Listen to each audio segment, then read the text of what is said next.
Hey residents of MeepleTown, today we're going to be looking at the expansion for Euphoria, Build a Better Dystopia. This is the expansion called Ignorance is Bliss.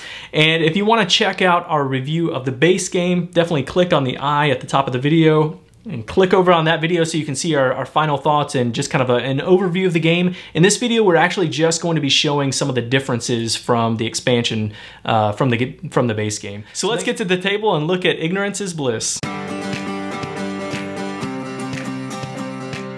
The first thing that I want to point out from the expansion is on the base board, you normally would just have this track that are empty spaces, but the expansion comes with stickers that you're going to put in all of these tunnel spots. And that means in a two-player game, you're actually going to start closer to the end and then kind of move your way up as the player count gets a little bit higher. Which is huge! It's huge. This is such a big improvement to the game, I think, because in a two-player game, it can take you a long time. You might not even reach the end of the tunnel in a two-player game normally if you start all the way back up here. So that's the first thing we're going to point out. Let's get to the table and look at all the other stuff that comes in the expansion. All right, so this is the rest of the stuff that comes with the expansion. Kind of. I left a little bit, some of the things off screen, but I'll explain everything that comes in it. First thing I'm going to explain is there's a new rule change. At the beginning of the game, if you have the minority faction that's showing, so once you've shown your factions,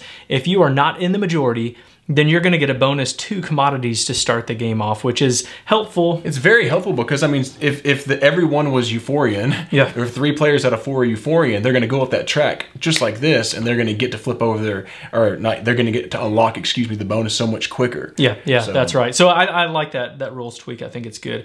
Another thing is that each player is going to start off with their own little player board. In the knowledge track and then the heart track there where you're maximizing your hand size, that can get kind of crowded on the board in a larger player count. Plus, it's just an easier way to kind of, keep all of your resources together, which I think is helpful as well. Yep. The next thing we're going to look at is it has a huge stack of new faction cards, which these are just, it's, kind of more of the same a little bit. There's a ton of them in there. I'm surprised at how many more they added, which that's always good. Yeah, yeah. For an expansion, it has... nice. At least as many as I think anyway. I actually don't know the number, but it's close. It's a lot. Yeah. And you don't use that many in a game. But it also comes with these factionless cards, which you're going to be able to potentially get at the beginning of the game or throughout the game. But you can only have one factionless card, and they do not impact the allegiance track in the game at all. However, they're super powerful, and so you want to try to get a factionless card. You can only have one because they're so powerful. Another neat little tweak on the game. You might want to. Correct. Maybe not. Maybe not. Yeah, it just depends. It depends. You're also going to see these resources, the giant resources, which they'll fit in the game trays slots. There's an empty tray in there if you just have the base game. These fit in there really nicely, which I like, and it's just adds extra. So these are 5. Instead of just the 1. Then you have the Antiques Bazaar, which is a big, huge, another big addition to the game.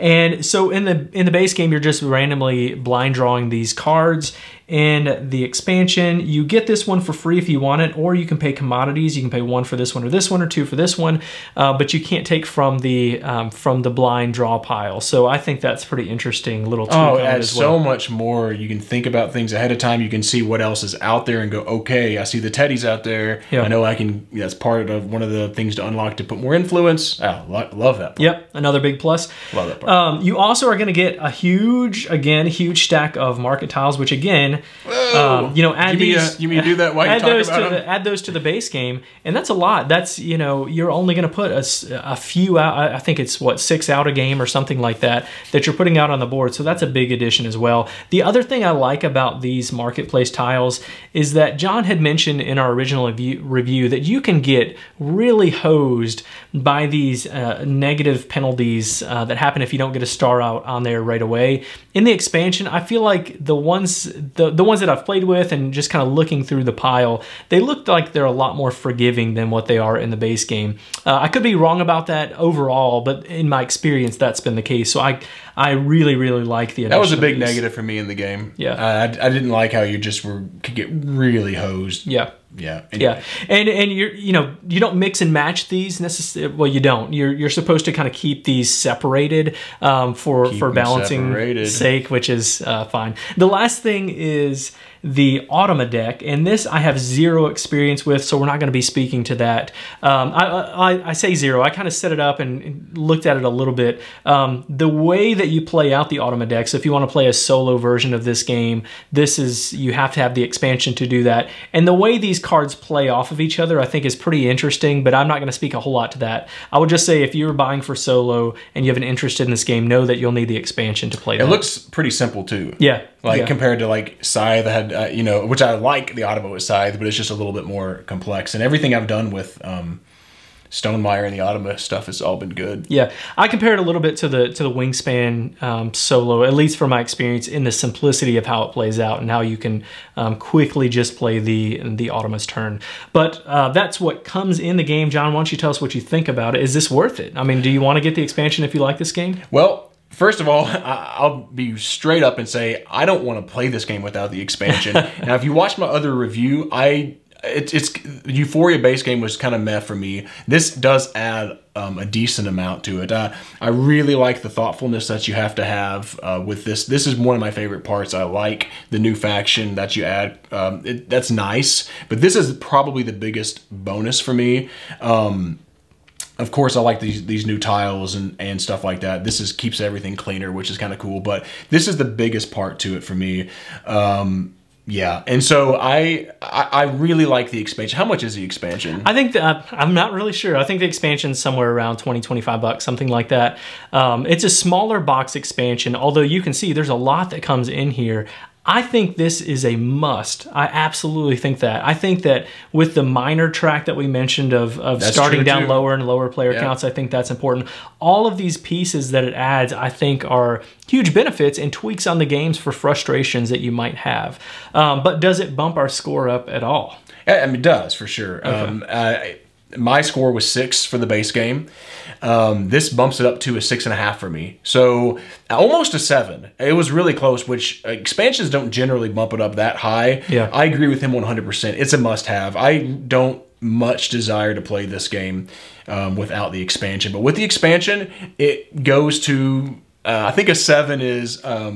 you're willing to play most of the time or something like that. Right. 6 is we'll play if I'm in the mood. So I'm somewhere in the middle there. I'm not going to be willing to play this all the time or most of the time even, but it's definitely a little bit more than just if I'm in the mood or whatever. So yeah, for the base game, I gave it a 7. This definitely bumps it up to a 7.5, almost an 8, honestly. I quite like this game with the pieces that you add to this. I think in the higher player counts, it's not absolutely necessary, maybe, but kind of, because the Antiques Bazaar and these little player cards I think are cool, and the factions, all of it really is, everything in the expansion I think enhances it. Yeah. If you play at a higher player count, you might not feel the need to it, but if it's a lower player count especially, you got to get this expansion. I mean, it feels like they sat around. I mean, how long has Euphoria been out? It's been out for several years. For years, and they've sat around going, I really wish I would have done this. I really wish I would have tweaked this, and they did it with the expansion. Yeah. So I mean, it's a pretty much a must-have for me to want to really play this. Yep. This is a kind of a patch equivalent. You know, if in video games they can patch it up. That's true. And you can't necessarily do that in board games except through expansions, and that's exactly what Stonemaier did. So John bumps his score up to a 6.5. I bumped mine up to a 7.5, almost an 8. But we enjoy it. Definitely get this expansion if you have any interest in Euphoria. John, tell us people how you can get in touch with us. Tell us people. Tell us people. Yeah, you can go on Instagram, on Twitter, on Facebook. We're at MeepleTown. MeepleTown. My southern draw just came out of them. MeepleTown Games and Board Game Geek Guild 3407. And that's going to do it. Thanks for coming down to MeepleTown. Thanks for joining us, and be sure to follow us on Twitter at MeepleTown Games, and connect with us on the MeepleTown Guild, Guild number 3407, at BoardGameGeek.com. And also subscribe to our podcast and YouTube channel.